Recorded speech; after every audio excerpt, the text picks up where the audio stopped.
Okay, autistically blessed, living and loving twins through the challenges of autism. Um, I think I said on another video that most times when you have twins with autism, it's usually one twin or the other, and predominantly more times than not, it's going to be the boy or the male twin if they're fraternal. I don't know about, identical, because I have fraternal twins. I have a boy and a girl. And they actually thought that Yesenia would be less delayed than Zachary, because the statistics say that boys are more apt to be on the spectrum a little worse than girls. And that if it's twins, then usually the boy would have the issue. But with me, and like I say, when you have one autistic person or you've seen one autistic person, you've only seen one, because with my twins, both are diagnosed with autism. Yesenia was born first.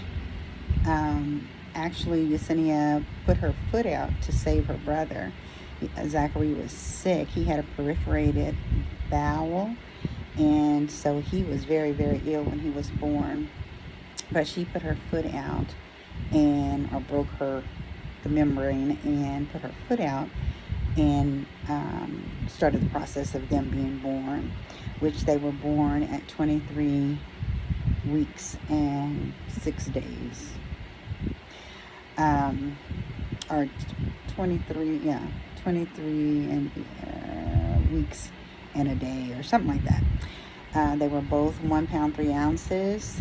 They were the size of my hand, and Zachary's foot was the size of my little pinky, to this part of my little pinky.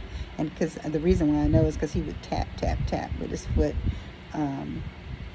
when I would sing to him while he was in the incubator. And so he had to have a lot of surgeries. His bilirubins wouldn't stabilize, so they had him on the little blue pad, and his little nosy butt opened his eyes too quickly, so then he had to have the eye surgery, the retinopathy, and all of that. He's had over 12 surgeries before he was even a month old. Yesenia, she was just long and perfect, but she was having seizures. She was having seizures after seizures after seizures, and they gave her all the different medications and told us the ins and outs. And I just told them I wanted my baby, so they did what they could do. And so Yesenia, I'm so grateful. Neither one had brain bleeds or anything like that. And usually they have those when they're that small. They were so small, they were like little birds. They were transparent. They could put a flashlight on one side of their arm and see all the way through to see the little veins. So they were just so fragile. But Yesenia was having seizures, and so they had to give her phenobarb, just a bunch of different medications to try to stop the seizures. Well, they were both intubated, tube down their throats, to help them breathe as soon as they were born.